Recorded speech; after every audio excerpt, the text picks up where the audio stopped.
হবে না, এই দেখো সবাই 100 টাকা করে নিয়ে দেই। তোমরা কি করবে টাকা? তোমাদের তো মুদিখানা দোকানে কি করবে টাকা? সবাই 100 নিয়ে দেই রে মেজেটা ওই তাহলে এই দেখো একটা থাকবে না। হ্যাঁ 1900 টাকা। আর দিতে কত? আর দিতে 400। তো ও টাকা তো দিয়ে দিয়েছে 500 টাকা। এই টাকা তো ওই 500 টাকা শোধ। এটা দিয়ে দিয়েছে 500 টাকা শোধ। তাহলে কত আছে? 1900। এটা মাইক ভাড়া টাকা। তাহলে তো এখনো 300। হ্যাঁ বুঝতে পারো?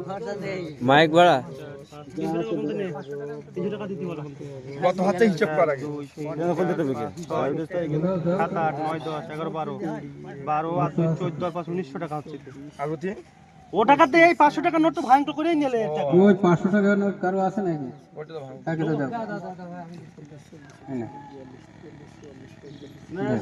সরকার তোর দোস্ত কি 2200 টাকায়? একটু কম হবে না 20 50 টাকা দোস্ত? আমাদের এখানে আচ্ছা তারাবি এবং বলছি হ্যালো হ্যালো বলছি কেন? বলছি